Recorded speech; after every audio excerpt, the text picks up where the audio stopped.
우리가 말씀 함께 보기 원합니다. 말씀은 누가복음 9장 18절부터 27절까지 말씀입니다. 제가 봉독하도록 하겠습니다. 예수께서 따로 기도하실 때에 제자들이 주와 함께 있더니 물어 이르되 무리가 나를 누구라 하느냐 대답하여 이르되 세례 요한이라 하고 더러는 엘리야라 더러는 옛 선지자 중에 한 사람이 살아났다 하나이다. 예수께서 이르시되 너희는 나를 누구라 하느냐 베드로가 대답하여 이르되 하나님의 그리스도 신이이다 하니 경고하사 이 말을 아무에게도 이르지 말라 명하시고 이르시되 인자가 많은 고난을 받고 장로들과 대제사장들과 서기관 들에게 버림받아 죽임을 당하고 제3일에 살아나야 하리라 하시고 또 무리에게 이르시되 아무든지 나를 따라오려거든 자기를 부인하고 날마다 제 십자가를 지고 나를 따를 것이니라. 누구든지 제 목숨을 구원하고자 하면 잃을 것이요 누구든지 나를 위하여 제 목숨을 잃으면 구원하리라. 사람이 만일 온천을 얻고도 자기를 잃든지 빼앗기든지 하면 무엇이 유익하리요.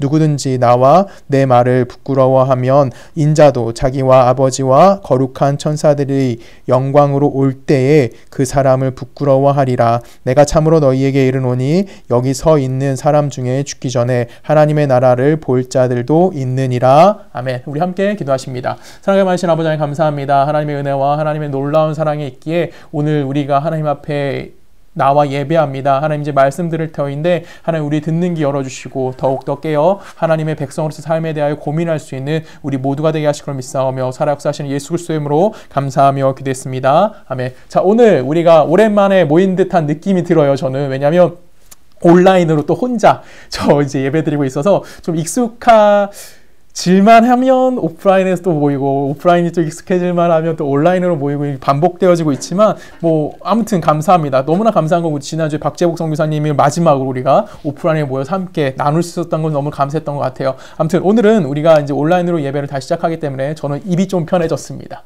네, 마스크를 뺐기 때문에 입이 좀 편해졌고요. 오늘 이제 말씀을 우리 함께 나누기 원합니다. 먼저 오늘 설교의 제목은 제자도입니다. 우리가 이 제자도가 무엇인지를 함께 고민할 수 있는 시간 되었으면 좋겠습니다. 오늘 우리가 잘 알다시피 이 본문의 시작은 예수 그리스도께서 제자들을 향해서 물으시는 장면입니다. 쉽게 말하면 베드로의 신앙 고백이다라고 이야기할 수 있는 부분이죠. 마태복음 16장 16절에 나오는 그 부분인데 이거는 이제 누가복음에서는 바로 여기에 등장하게 됩니다. 이 우리가 신앙 고백이라는 것은 예수 그리스도를 이해하는 데 매우 중요한 의미를 부여하고 있습니다. 무엇이냐면 먼저 신앙에 있어서 범신론에 갇혀 있는 신앙을 가질 수도 있어요. 범신론에 갇혀 있다는 건 뭐냐면 이 세상 모든 것들이 이 세상 모든 것들 가운데 신이 존재한다라고 생각하는 것입니다. 아니면 이 신론을 우리가 따라갈 수도 있습니다. 이 신론이라는 것은 내가 지성적으로 하나님의 신적 존재를 이해할 수 있는 것, 지성으로 신의 영역을 이해하려는 성향을 갖는 것을 또한 가질 수가 있어요. 아니면 또한 우리가 약간 영적으로, 그러니까 좀 영적인 것에 집중해가지고 이해하려는 경향들을 가질 수 있다라는 겁니다. 이처럼 내가 범신론이라든지 아니면 이신론이라든지 영적인 부분에 치우치게 된다면 내가 예수 그리스도에 대해서 이해할 때 굉장히 좀 어려운 삶을 좀 어렵게 생각할 수도 있다라는 것입니다. 왜 그러냐면 내가 예수를 어떻게 볼 수 있는 거예요? 예수를 그냥 만물 중에 있는 어느 한 신으로도 생각할 수 있는 거죠. 그냥 예수를 여러 신들 중에 하나로 생각할 수도 있는 거고요. 아니면 또한 내가 이성적으로 이해할 수 있는 예수에 대해서 생각하는 겁니다. 그래서 예수에 대해서 신성을 다 배제시키고 예수가 보여준 인성 부분만 인정하는 신학자들도 생겨나게 돼요. 그래서 우리는 예수를 어떻게 볼 수도 있냐면 하나의 훌륭한 인간, 우리가 따라서 본받을 만한 삶을 살았던 굉장히 인간으로서 매우 올바른 삶을 살았던 어떠한 인간으로서 예수를 바라볼 수도 있고요. 아니면 내가 영적인 예수만 너무 집중하다 보면은 내게 베풀어진 어떤 신적인 능력이 꼭 필요한 것으로만 이해할 수도 있다라는 것입니다. 그래서 오늘 우리는 본문을 통해서 예수를 믿는다 아니면 예수를 따른다라는 것이 과연 어떤 의미인지를 좀 생각해 볼 필요성이 있어요. 그래서 오늘 본문의 제목, 오늘 설교의 제목인 이 제자도 아니면 제자의 길을 우리가 좀 이 본문을 통해서 함께 고민해 봤으면 좋겠고, 내가 예수를 믿는다는 것이 또한 내 신앙 고백이라는 것이 가지고 있는 의미가 무엇인지를 함께 고민해 봤으면 좋겠다라는 생각을 합니다. 오늘 본문은 여러분 알다시피 예수님께서 가이사랴 빌립보라는 지역에 들어가실 때 있었던 일입니다. 오늘 본문에는 이렇게 시작되진 않지만 위치가 나오지만 예수께서 따로 기도하실 때라는 빌립보만 나와 있긴 하지만 이 전반적인 배경은 어딜 갖고 있냐면 가이사랴 빌립보라는 동네에서 예수께서 제자들에게 묻는 거예요. 예수님께 제자들에게 묻습니다. 무엇을 묻냐면 세상 사람들 날 누구라고 하냐라고 질문했을 때 예수님의 제자들이 예수님을 향해서 이렇게 얘기해요. 세례 요한입니다. 아니면 엘리야든지 아니면 선지자 중에 한 명입니다. 라는 식으로 예수님에 대해서 세상 사람들이 생각하고 있는 기준에 대해서 이야기합니다. 이 대답을 들은 예수님께서는 제자들에게도 동일하게 물어봅니다. 너희는 나를 누구라 하느냐? 예수를 따르고 있는 제자들에게 너희는 나를 누구라 하느냐 할 때 이때 베드로가 뭐라고 대답하냐면 하나님의 그리스도이십니다 라고 대답합니다. 여기서 중요한 단어가 하나 등장하는 거예요. 무슨 단어가 등장하면 그리스도입니다. 그리스도는 여러분 알다시피 히브리어로는 메시아라는 동일한 단어를 갖고 있어요. 그러니까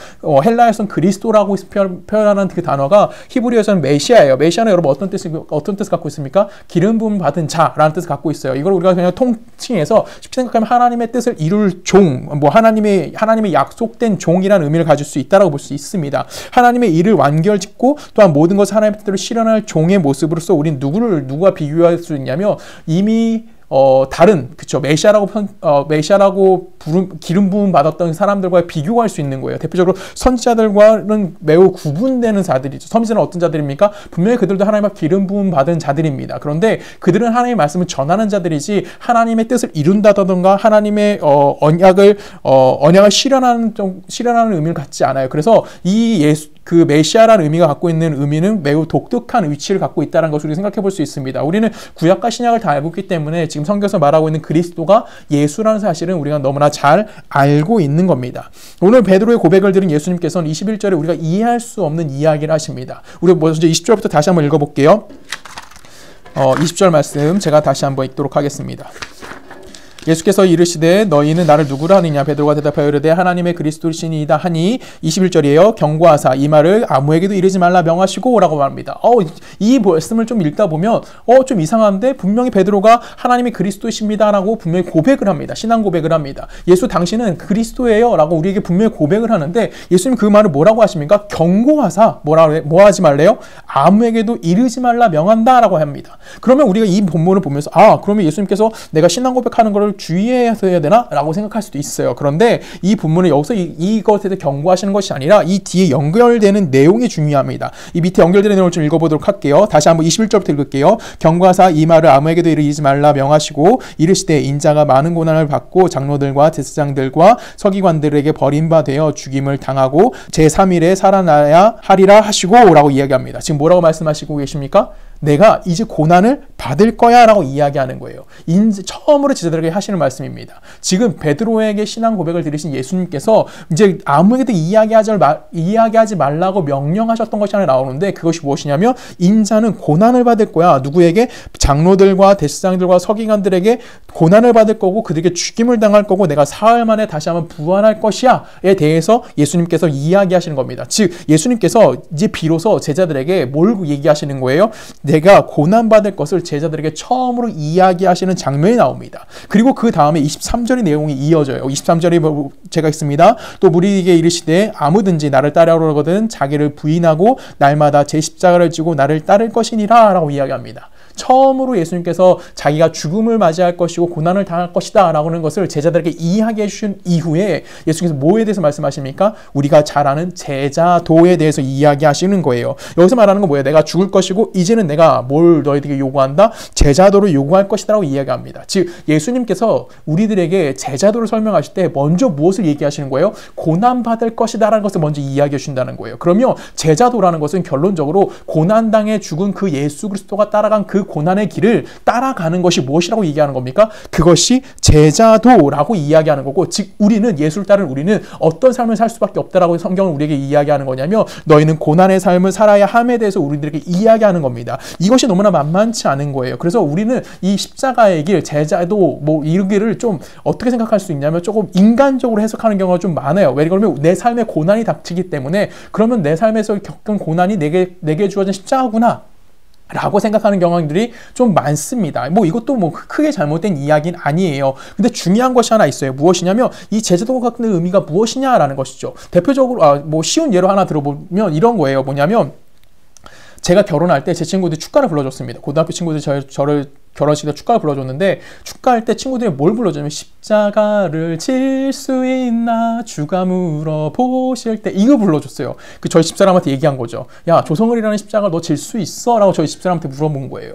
그때 저희 집사람은 뭐 네라고 대답을 했어요. 분명히 이거는 남녀 관계에서 결혼하기 전에 뭐 서로에게 부딪힐 수 있는 상황이니까 뭐 하는 거예요? 십자가가 될 수 있다라고 생각하는 거예요. 내 삶에 좀 힘들게 하는 것이 어떠한 십자가의 의미를 가질 수 있다라고 이야기할 수 있는 거죠. 뭐 대표적으로 뭐가 있을까요? 뭐 취업 문제, 아니면 부모님 문제, 아니면 자녀 문제, 친구 문제, 아니면 학업 문제, 이런 것들이 내가 신앙생활 하는데 좀 어렵게 한다던가 나를 힘들게 하는 것을 우리 십자가 진다라고 이야기할 수 있다라는 겁니다. 근데 십자가 진다는 것은, 내가 제자도의 길을 건다라는 것은 가장 중요한 것이 뭐예요? 23절에 보면 뭐라고 되어 있냐면 아무지 나를 따라오거든 자기를 뭐하래요? 부인하고 라고 되어 있는 거예요. 날마다 제 십자가를 지고 나를 따르라 라고 이야기하십니다. 즉 십자가를 진다는 것은 선행되어야 되는 것이 하나인데 그것이 뭐라면 자기를 부인한다라는 거예요. 그러니까 즉 부인하지 않고는 십자가를 질 수가 없다라는 것을 성경은 우리들에게 이야기해주고 있다는 겁니다. 그럼 자기 부인이 뭘까요? 성경에서 가장 완벽한 자기 부인은 빌립보서 2장에 등장합니다. 빌립보서 2장 5절입니다. 제가 읽습니다.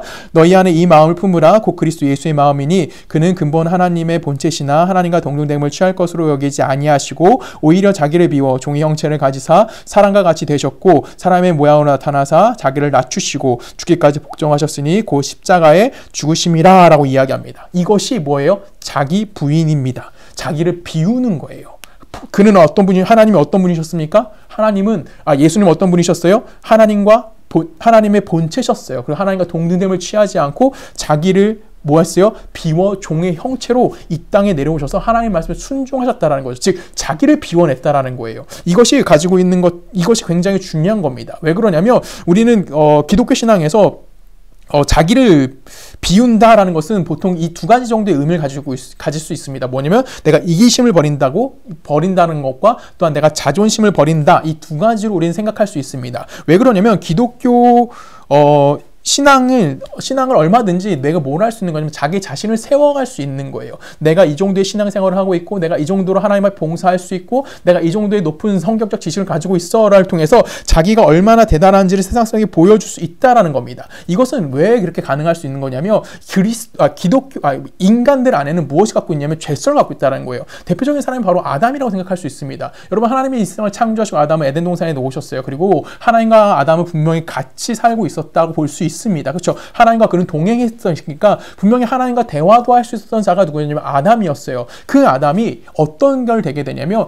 자기가 비우고 하나님으로 채워져야 될 그 삶 안에 아담이 무엇을 채우기 시작하는 거냐면 자기 자신의 욕망을 채워갑니다. 그리고 그 욕망은 무엇이 되는 거냐면 내가 하나님과 같아지고자 하는 자리까지 올라가게 되는 거죠. 이 하나님과 같아지고자 하는 자리까지 올라가는 그 욕심 때문에 아담은 무엇을 결코 따먹게 됩니까? 하나님이 먹지 말라고 했던 선악을 알게 하는 열매를 따먹음을 통해서 하나님과 같아지고자 하시는 그 욕심으로 자기를 채워버리게 됩니다. 이것은 우리 성경적으로 뭐라고 표현하게 되면 교만이라고 표현하는 거예요. 그런 아담의 교만된 모습을, 그 본성을 그대로 갖고 있는데 우리 인간들이라는 거죠. 우리 인간들이 그걸 그대로 가지고 있습니다. 즉 우리가 자기를 부인한다는 것은 결론적으로 무엇을 인정할 수 있는 자야 하는 거예요? 예수를 따라간다는 것은, 예수를 믿는다라는 것은, 예수를 따라가는 제자도의 삶을 살아간다는 것은 결론적으로 우리에게 고난이 당할 것이라는 것을 인정할 수 있느냐라는 질문을 던지고 있는 겁니다. 이것을 내가 인정할 수 있냐라고 질문을 던졌을 때 그 질문에 대해서 내가 답을 할 수 있는 자가 무엇이라는 거예요? 내가 아담의 죄성으로부터 자유해질 수 있는 자라는 것을 이야기할 수 있다는 겁니다. 우리는 세상 사람을 살아가다 보면 너무나 힘들 때가 많습니다. 그리고 우리는 희망이라는 단어를 가지고 그 희망 때문에 세상을 이겨낼 수 있다라고도 이야기합니다. 대표적으로 우리가 희망을 가질 때 이야기하는 것이 바로 이런 거예요. 언젠가 우리의 삶에는 해 뜰 날이 있다라는 겁니다. 이 언젠가라는 말에 우린 구체적으로 다른 것들을 충분히 집어넣을 수 있어요. 네가 열심히 하면, 운이 좋으면, 아니면 네가 로또에 당첨이 된다면 이런 식으로 이야기할 수 있는 거예요. 그렇게 된다 보면은 우린 뭐 하는 겁니까? 내가 막연한 희망 가운데 빠지게 되는 거예요. 그 희망 가운데서 우린 뭐 하는 겁니까? 내가 내 삶이 조금 더 나아질 수 있을 것이야 라는 것을 그 나아질 수 있을 거는 기대감을 갖게 됩니다. 그리고 그 나아질 거라는 것이 어떠한 걸 잡게 돼요. 내가 대학을 붙는다 된다던가, 아니면 내가 뭐 직장에 취업한다던가, 결혼한다던가, 아니면 내가 로또에 당첨이 된다던가, 내가 등등등 경제적으로 여유로운 삶을 누렸다고 칩시다. 내가 원한 걸 이루었어요. 근데 그 이루어지자마자 내가 정말 내 삶 가운데 평안이 가득해지냐라고 질문을 던진다면 우리의 답은 뻔합니다. 그렇지 않다라는 거죠. 오히려 우리는 그것을 다졌을 때 내 삶이 나아지지 못했다는 것 때문에 내 삶에서 뭐 하는 거예요? 더욱더 당황스러울 수밖에 없다라는 겁니다. 현진건에 운수 좋은 날이라는 것이 있습니다. 책에 있어요. 거기 김천지라는 사람이 인력거를 끕니다. 그 인력거를 끌면서 부인이 정말 먹고 싶어 했던 설렁탕을 잘 사오면 오늘따라 너무 운수가 좋은 거예요. 그렇죠? 막 계속 사람들 만나고 그 돈을 잘 벌어서 와, 내가 드디어 오늘은 내가 부인이 좋아하는 설렁탕을 집에 사갈 수 있겠구나 라는 그 부푼 마음을 가지고 설렁탕을 사고 집에 갑니다. 그런데 안타까운 건 무엇이었죠? 그 설렁탕을 부인에게 주지를 못하죠. 왜요? 부인은 이미 죽어 있었기 때문입니다. 너무나 간단한 이야기지만 세상에서 말하는 희망, 막연한 희망이 무엇이고 그 희망은 결국 우리에게 아무것도 해줄 수 없다는 것을 분명히 보여주고 있다는 거예요. 이것은 우리 기독교인들도 자유하지 못합니다. 우리는 예수를 믿는 자들입니다. 그래서 우리는 어떤 이야기를 하냐면 메시아가 오면 변할 것이야 라는 기대감을 갖고 살아가는 거예요. 그리고 메시아가 왔음에도 우리는 결코 내 현실이 변하지 않은 것 때문에 변화되지 않은 현실을 겪어야만 합니다. 그래서 그 현실이 변하지 않은 것 때문에 우리는 또 한 단계 더 위로 올라가죠. 아, 예수님이 이제 뭐 하시면 재림하시면 내 삶이 좀 더 나아질 거야 라는 생각을 하는 것도 맞아요. 우리는 이것이 잘못됐다고 이야기하면 안 됩니다. 분명히 우리는 예수 그리스도의 재림을 기대하는 삶을 살고 있는 자들이기 때문에 내가 예수가 재림했을 때 내 삶이 더 나아질 것이라는 것은 분명하게 정당하게 이야기할 수 있는 것이에요. 그런데 이것이 무엇이에요? 어떻게 변질되지 말아야 하는 거냐면 예수가 이 땅에 재림할 것이기 때문에 내가 뭐 하는 거예요? 재림함을 통해서 내가 당하고 있는 고난이 완전히 해결되어질 수 있을 것이라는 그런 기대감을 갖고 예수의 재림을 기다리면 안 된다라는 겁니다. 왜 그럴까요? 우리는 이미 다 알고 있어요. 예수 그리스도 통해서 이미 하나님 나라는 이 땅 가운데 실현하셨고요. 우리에게 허락하심에 허락되었음에도 불구하고 우리는 그 구원과 특권과 능력을 받았음에도 불구하고 예수 그리스도 재림 때까지 예수가 이 땅에 오셔서 걸으셨던 그 성육신에 겪었던 그것을 우리가 뭐 하고 싶지 않은 거예요? 그 고난을 이어가고 싶지 않기 때문에 그렇다라는 겁니다. 우리는 무엇을 이어가야 되냐면 이미 예수로부터 시작된 하나님 나라 백성으로서 삶을 우리는 이미 살고 있는 거예요. 그 살고 있는 것으로 증명되어지는 것이 무엇입니까? 예수 그리스도가 걸어간 성육신의 삶인 거예요. 그 성육신의 삶 속에서 우리는 또 동일하게 어떤 삶을 이어가는 겁니까? 예수의 그 고난의 삶이 우리에게도 이어지고 있다는 것을 인정할 수 있어야 되는 거고 그 인정함 가운데 우리는 뭐 하는 겁니까? 삶을 살아가야만 한다라는 겁니다. 이것이 너무나 어려운 문제고요. 이것이 결코 만만한 문제는 아니다라는 겁니다. 자기를 부인한다라는 거. 내가 내 십자가를 지고 예수를 따라간다라는 건 쉽게 말하면 예수를 믿음을 통해서 우리 안에 무엇이 찾아온다는 걸 인정하는 겁니까? 고난이 찾아올 수 있다라는 거예요. 이 고난은 내가 세상을 살아가면서 얻는 고난과 좀 다릅니다. 이 고난은 조금 더 뭐한 거예요? 좀 고차원적인 고난이라고 이야기할 수 있을 것 같아요. 예수를 믿기 때문에 우리에게 찾아오는 고난인 거고 그 고난이 세상의 고난과 예수를 믿는 고난 속에 가중되어져 간다라는 거예요. 왜 그럴까요? 우린 예수를 믿기 때문에 이 세상 사람들과 동일하게 살아갈 수 없습니다. 이 세상 사람들은 비열할 수도 있고요. 약삭바를 수도 있고요. 음흉할 수도 있어요. 그리고 이웃에게 해코지할 수도 있습니다. 그런데 우리는 예수를 믿기 때문에 비열할 수도 없고요. 우리는 약삭바를 수도 없고요. 우리는 음흉할 수도 없고요. 우리는 내 이웃을 기만할 수도 없는 자들이 되었습니다. 그래서 우리는 여기에 너무 어려움을 느끼는 거예요. 그래서 빌립보서 아까 우리가 읽었던 2장 5절부터 그 말씀 2장 5절부터 8절까지 말씀 배경 말씀이 1절부터 나오는데 제가 읽도록 하겠습니다. 1절에 이렇게 얘기합니다. 그러므로 그리스도 안에서 무슨 권면이나 사랑의 무슨 위로나 성령의 무슨 교제나 긍휼이나 자비가 있거든 마음을 같이 사랑을 가지고 뜻을 합하여 한 마음을 품어 아무 일에든지 다툼이나 허영으로 하지 말고 오직 겸손한 마음으로 각각 자기보다 남을 낮게 여기고 각각 자기를 돌아볼 뿐더러 또한 각각 다른 사람의 일을 돌아보아 나의 기쁨을 충만하게 하라 라고 이야기합니다. 간단하죠. 1절 말씀에 모든 게 다 나와요. 그러므로 그리스도 안에서 무슨 권면이나 사랑의 무슨 위로나 성령의 무슨 교제나 긍휼이나 자비가 있거든 너희도 뭐 하라고요? 서로 잘하라고요. 쉽게 말하면 좋은 일 할 때 조심하라라는 겁니다. 왜요? 좋은 일 할 때 왜 조심해야 될까요? 이것이 옳고 그름을 가지고 싸우는 것이 아니기 때문에 그렇다는 거예요. 우리는 이미 옳은 자들입니다. 내 안에 예수 그리스도가 있기 때문에 우리는 예수 그리스도를 통해서 진리를 갖고 있는 거고 예수 그리스도로 공급되어진 생명을 가지고 있는 옳은 자들입니다. 근데 그것을 어떻게 사용하지 말라는 거예요? 나의 옳음을 증명할 수 있는 어떠한 권력으로서 그것을 사용하지 말아야 한다라고 이야기하는 거예요. 권력으로 사용하지 않는다라는 것이 갖고 있는 의미가 뭘까요? 우리가 갖고 있는 정답을 누구에게? 상대방에게 내가 갖고 있는 걸 가지고 강요한다던가 그 정답을 제시함을 통해서 내가 짊어지고 있던 그 어떠한 짐을 대신 그 사람에게 짊어지게 하지 말라라는 의미가 바로 이 성경이 갖고 있는 본문에서 이 성경이 우리에게 전해주고 있는 이야기라는 거예요. 대표적인 예를 하나 들어볼게요. 제가 집사람이랑 저랑 얘기할 때 집사람이 제일 싫어하는 게 있어요. 뭐냐면 제가 집사람이 저에게 뭔가 막 얘기를 해요. 그럼 전 당연히 집사람의 이야기를 듣고 맞아 그렇지 이게 정답이죠. 근데 제가 이렇게 할까요 못할까요?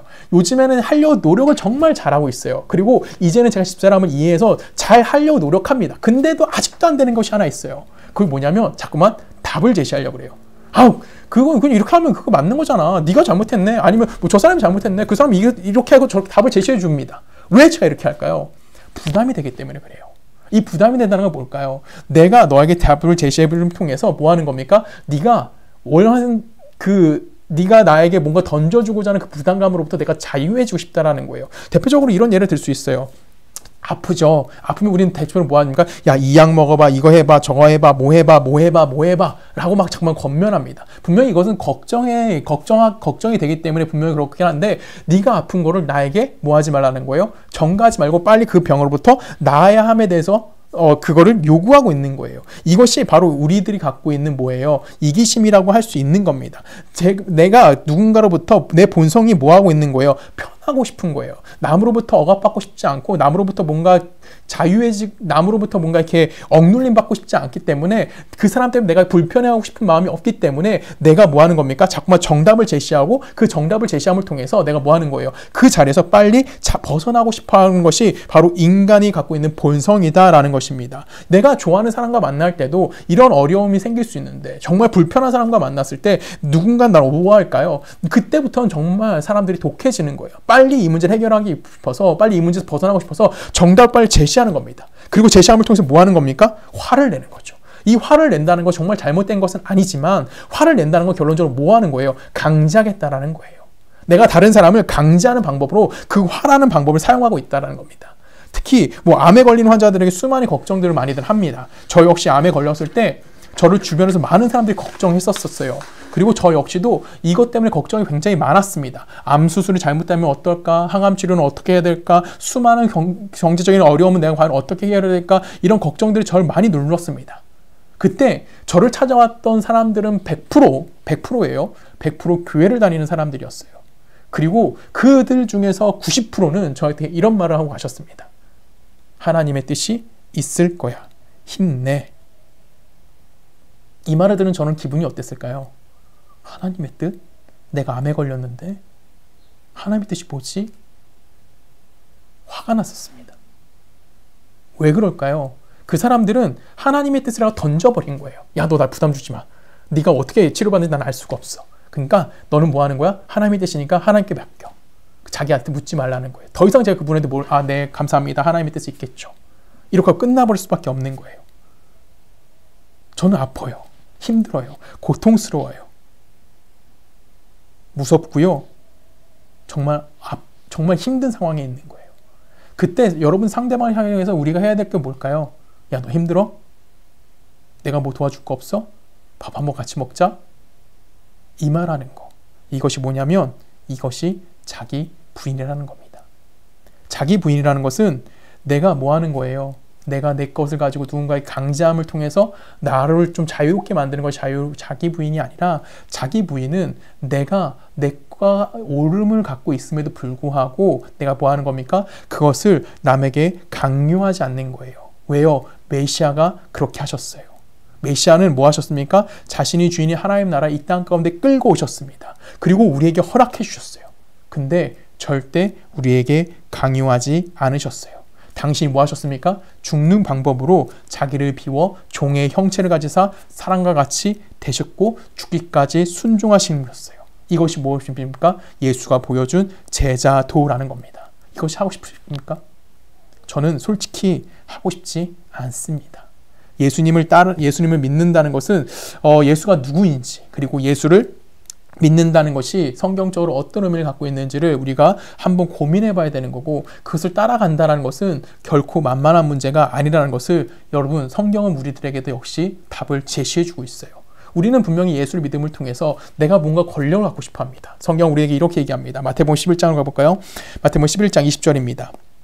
예수께서 권능을 가장 많이 행하신 고을들이 회개하지 아니하므로 그때에 책망하시되 화이스진저 고라시나 화이스진저 베스다야 너에게 행한 이 모든 권능을 두로와 시돈에서 행하였더라며 그들이 벌써 베옷을 입고 제에 앉아 회개하였으리라. 내가 너희에게 이르노니 심판날이 두로와 시돈이 너희보다 견디기 쉬우리라. 가버나움아 내가 하늘에까지 높아지겠느냐? 음부까지 낮아지리라. 내가 행한 모든 권능을 소돔에서 행하였더라며 그 성이 오늘까지 있으리라. 내가 너희에게 이르노니 심판날에 소돔 땅이 너희보다 견디기 쉬우리라 하시니라 라고 얘기합니다. 지금 권능을 많이 베푼 나라들, 그 고을에서 뭐 하지 않았대요? 회개하지 않았대요. 여기 보면 뭐 동네 이름들이 나와요. 근데 대표적인 동네가 두로, 시돈, 그 다음에 뭐 소돔이에요. 멸망받은 지역들이에요. 이 두로와 시돈은 여러분 소돔과 고모라 멸망받을 때 그 옆에 있던 조그만 동네라서 같이 멸망받은 동네예요. 하여튼 이런 곳에 무엇이 있었다는 거예요?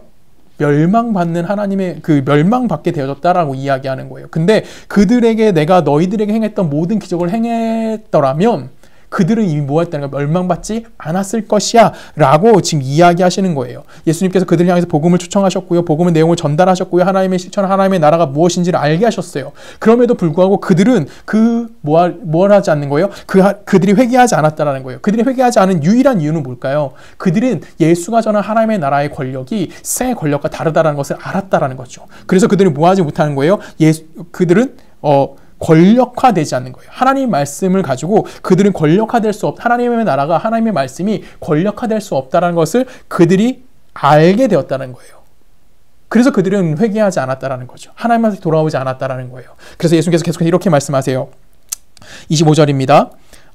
그때 예수께서 대답하여 이르시되 천지주제이신 아버지여 이것을 지혜롭고 슬기 있는 자들에게 숨기시고 어린아이에게 나타내심을 감사하나이다. 옳소이다. 이렇게 된 것은 아버지의 뜻이니이다 라고 얘기합니다. 슬기롭고 지혜로운 자와 대비되는 것이 누구예요? 어린아이가 등장합니다. 이 어린아이에게 무엇이 허락됐다는 거예요? 하나님의 나라가 허락이 되어졌다는 거예요. 어른에게 이것이 주어지면 무엇이 사용될 수 있다는 거예요? 권력으로 사용되는데 그 권력을 쓴다는 것은 결론적으로 권력을 통해서 자기 자신을 확인하는 거고 자기의 영향력을 확대하기 위해서 다른 사람에게 뭐 하는 거예요? 강요하는 대로 그것을 사용한다는 뜻이 나온다는 거예요. 이것이 성경이 이야기하는 자기 부인이고 그리고 십자가를 진다는 것과 다른 것이 무엇인지를 우리에게 이야기해 주는 겁니다. 그래서 27절에 그 십자가를 진다는 것이 무엇인지를 얘기하세요. 27절부터 제가 다시 읽습니다. 내 아버지께서 모든 것을 내게 주셨으니 아버지 외에는 아들을 아는 자가 없고 아들과 또 아들의 소원대로 계시를 받는 자 외에는 아버지를 아는 자가 없느니라. 수고하고 무거운 짐진 자들아 다 내게로 오라. 내가 너희를 쉬게 하리라.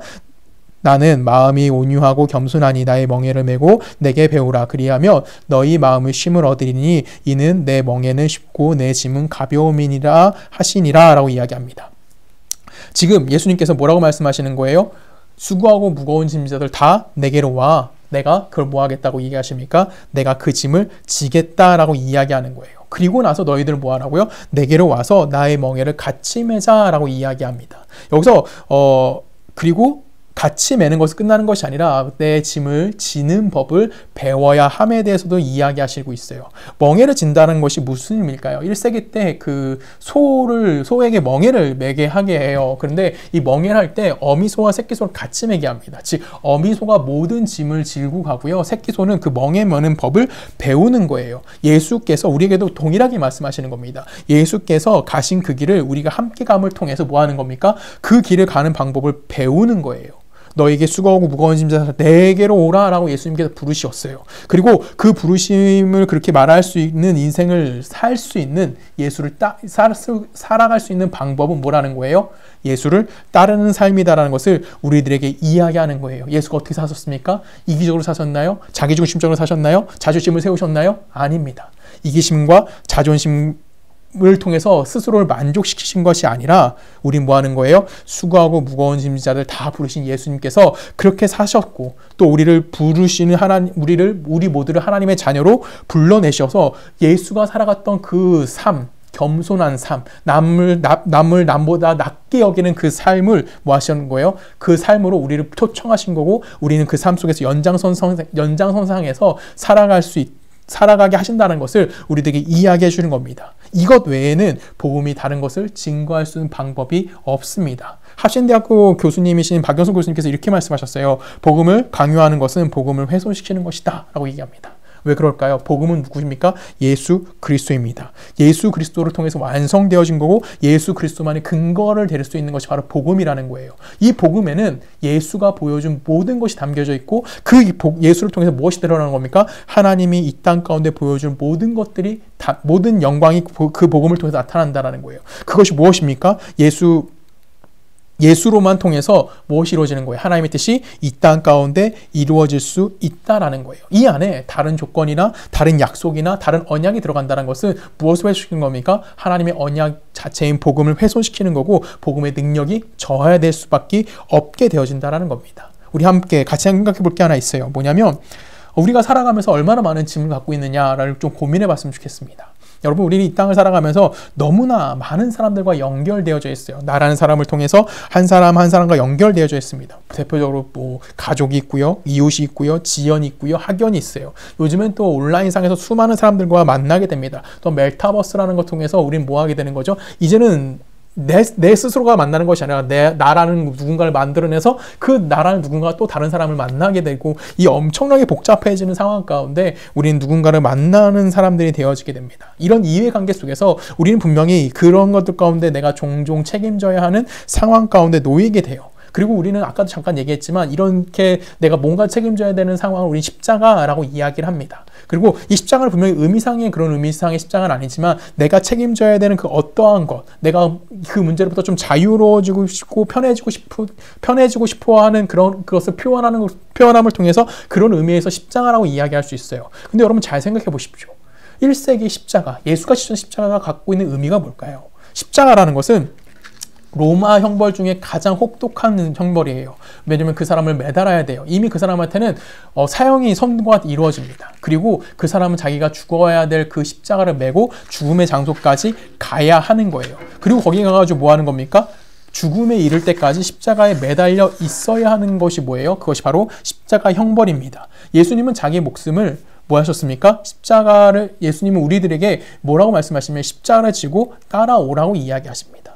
이것이 갖고 있는 의미가 무엇인지 여러분 함께 생각해 봐야 되는 거예요. 이것은 단순히 십자가가 어떠한 이상이라고 이야기하는 것이 아니라는 겁니다. 십자가라는 것은 무엇에 되는 겁니까? 여러분들의 하루하루의 삶이 무엇이에요? 그것이 바로 십자가인 거고 여러분들의 삶의 방식 하나하나가 무엇이라고 이야기하는 거냐면 십자가이다라고 우리들에게 이야기하는 거예요. 내가 죽으러 가기 위해서 내 십자가를 지고 가는데 그 십자가 그렇게 함을 통해서 예수님이 결과시킨 것이 우리 인생 속에서 어떻게 되는 겁니까? 예수의 사역의 뒤를 잇는다라는 것으로 증명되어지고 나타나게 된다라는 것이 바로 성경에서 이야기하는 제자도라고 이야기하는 겁니다. 이 안에는 너무나 힘들 수 있어요. 이 안에선 고통스러울 수도 있고요. 분낼 수도 있고요. 설명하기 힘든 그 어떤 것이 담길 수도 있어요.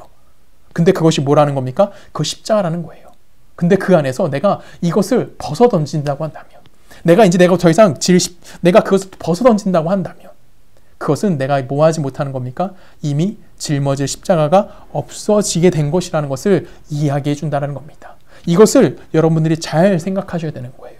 우리는 인생 가운데 내가 좀 자유로워지고 내가 좀 편해지는 것이 내가 정말 예수 믿는 자로서 얻는 그 어떤 것이라고 생각할 수 있습니다. 그렇지만 성경은 우리에게 이야기하는 거예요. 그 고통에서 벗어나게 된다면 너는 무엇을 지지 않는 거야? 너의 십자가로 질 것이 너에게 남아있지 않다라고 이야기하는 겁니다. 성경은 우리에게 질문하는 것이 그거예요. 예수 믿는 것이 무엇이니? 예수가 보여준 삶이 무엇이니? 예수님이 이 땅에 오셔서 성육신하셔서 33년 동안 사셨고 그 상해를 사심을 통해서 그 뜻이 무엇이니? 예수가 십자가에 달려 죽으셨다 했던 것이 과연 갖고 있는 의미가 무엇인지 너희에게 알 수 있니? 예수님은 왜 하나님과 동등됨을 취하지 않으냐 하시고 자기를 비우시고 죽기까지 순종하셨느냐? 그리고 그 죽기까지 순종하심을 통해서 왜 자신의 능력을 자기를 증명하게 사용하지 않으셨느냐라는 것을 우리에게 질문하는 겁니다. 예수님은 자기 갖고 있는 모든 능력을 동원해서 자기 자신을 변호하신 것이 아니라 누구를 위해 사용하십니까? 죄 많은 여러분들을 위해 사용하셨어요. 우리의 비참한 현실과 우리의 운명 속에 그분은 동참하셨고요. 그분은 그렇게 오신 메시아임을 우리들에게 이야기해 주는 겁니다. 그리고 그 예수의 삶 안에 무엇이 담기는 겁니까? 하나님의 모든 영광이 담아내셨어요. 그렇기 때문에 예수님은 우리들에게 그 삶을 다시 한번 요구하시는 겁니다. 메시아를 믿는 삶이 무엇일까요? 제자도의 삶이 과연 무엇일까요? 바울은 우리들에게 이렇게 답을 제시합니다. 로마서로 가봅니다. 로마서 14장 7절 우리 중에 누구든지 자기를 위하여 사는 자가 없고 자기를 위하여 죽는 자도 없도다. 우리가 살아도 주를 위하여 살고 죽어도 주를 위하여 죽나니 그러므로 사나 죽으나 우리가 주의 것이로다. 이를 위하여 그리스도께서 죽었다가 다시 살아나셨으니 곧 죽은 자와 산 자의 주가 되려 하심이다 라고 이야기합니다. 예수님께서 예수를 믿는 우리들은 뭐 하는 거예요? 이제는 나를 위해 사는 것이 아니라고요. 누구를 위해 사는 겁니다? 사나 죽으나 예수를 위해 사는 자들이라는 겁니다. 이것이 억울한 일일까요?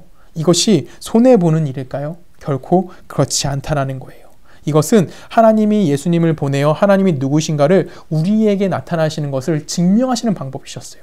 그것은 어떠한 강요나 어떠한 힘이나 어떠한 권력에 의해서 예수를 믿게 만들고 하나님을 믿게 만든 것이 아니라 예수를 통해서 가장 우리에게 긍휼을 베풀어 주셨고 자비와 은혜와 사랑의 하나님이라는 것을 우리들에게 보여주셨다라는 거예요. 예수님이 그 길을 기꺼이 가라가신 겁니다. 그리고 우리들에게 초청하시는 거죠. 너희도 그 길을 따라오라라고 이야기하는 겁니다. 그 길은 쉬운 길이 아니에요. 그래서 우리는 그 길을 따라가기 위해서는 너무나 많은 생각을 가져야 됩니다. 왜 그럴까요? 우리 안에 아까도 얘기했지만 우리 안에 무엇이 가득한 겁니까? 나 자신을 증명해내고자 하는 이기심이 우리 안에 가득하기 때문에 그렇다라는 거예요.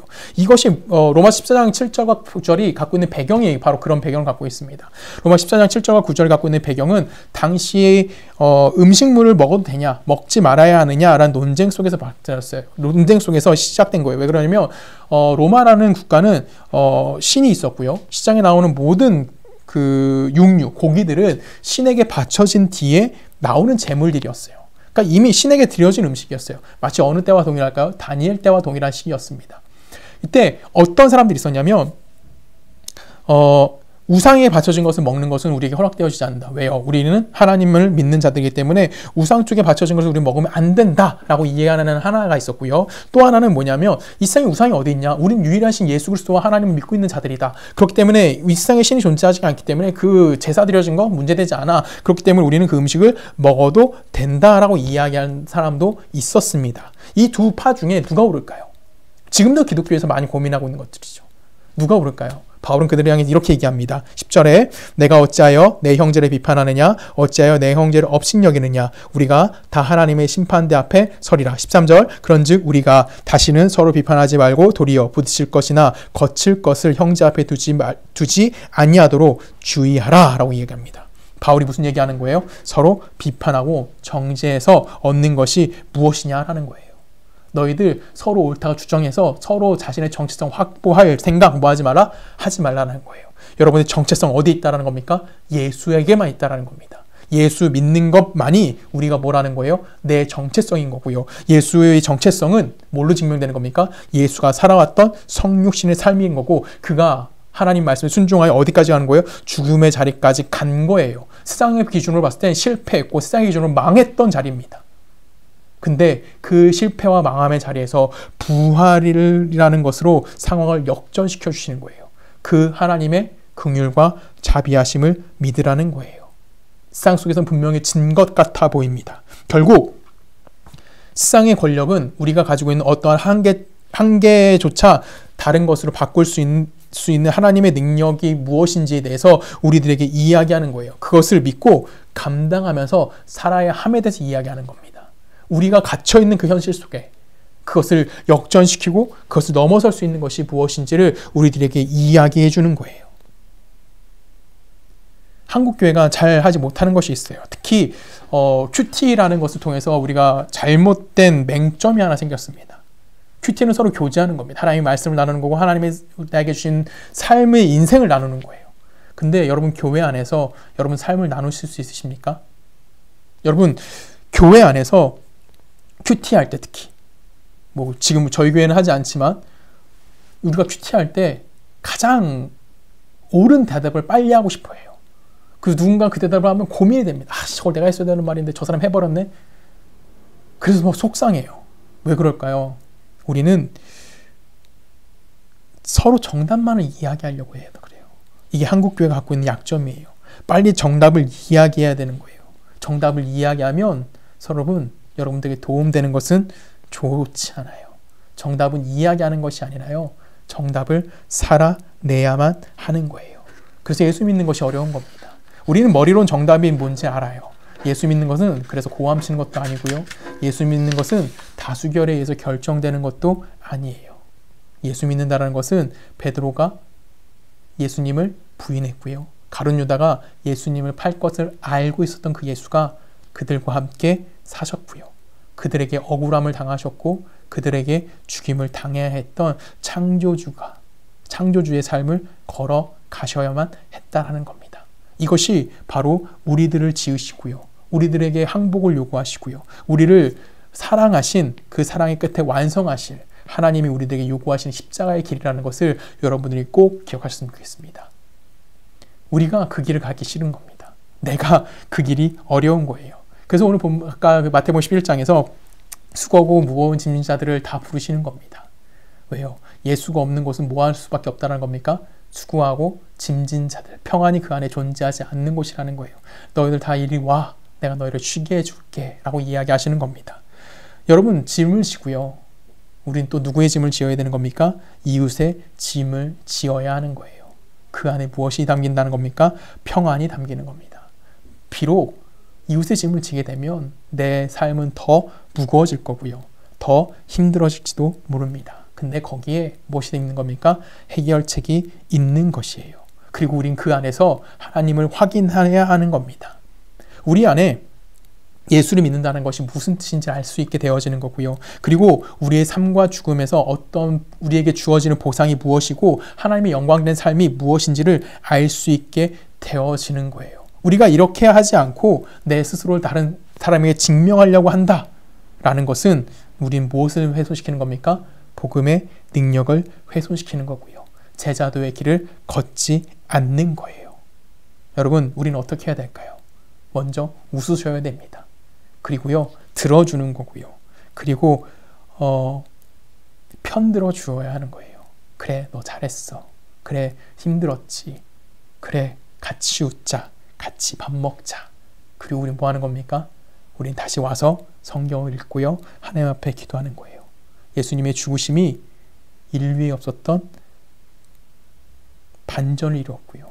역전이 가능하게 했던 것은 우리들이 뭐 하는 겁니까? 우리들에게 강요하지 않고 예수의 죽음과 부활로서 우리에게 나타나 주셨다는 겁니다. 우리가 지고, 우리가 망하고, 우리가 더 힘들고 더 이상 가운데 묻히는 인생을 살아감을 통해서 하나님께서는 뭐 하시는 걸까요? 당신의 큰 뜻을 우리 안에서 이루어 가시는 것을 우리 스스로는 확인할 수 있어야만 하는 겁니다. 그것이 바로 여러분들이 살아가야 될 제자도의 삶임을 여러분 잊지 않았으면 좋겠습니다. 또한 이런 삶이 지난 2000년 기독교 역사에서 맥을 잇고 있는 유일한 하나님의 일하시는 방법임을 여러분이 꼭 기억해 주셨으면 좋겠습니다. 우리 함께 기도하십니다. 사랑의 많으신 아버지 하나님 감사합니다. 예수님은 고난의 길을 걸어가시고 우리들에게 자기를 부인하고 십자가를 지고 나를 따르라고 말씀하십니다. 하나님, 우리가 따라가야 될 그 십자가의 길, 먼저 내가 내 스스로 부인할 수 있는 자가 되어지기 원합니다. 나 자신을 증명해내는 것이 아니라 내 자신을 비워냄을 통하여 그 안에 예수의 고난을 담아나게 하시고 그 고난을 담음을 통하여 예수가 걸어가신 그 성육신의 삶을 동일하게 살아갈 수 있는 힘을 얻고 또한 용기를 얻어 이 땅 가운데 그리스도의 성육신 제자도의 삶을 살아낼 수 있는 우리 모든 서초동네교회 교인들이 되기를 원합니다. 지금 우리 주 예수 그리스도의 은혜와 성부 하나님의 사랑과 성령님의 내주되심이 지금부터 예수 그리스도를 닮아가는 제자도의 삶을 살아가기를 소원하는 우리 모든 서초동네교회 성도님들의 삶과 그들의 가정과 그들의 직장과 그들이 살고 있는 모든 나라 가운데 지금부터 영원히 함께 하시기를 간절히 축원하옵나이다. 아멘.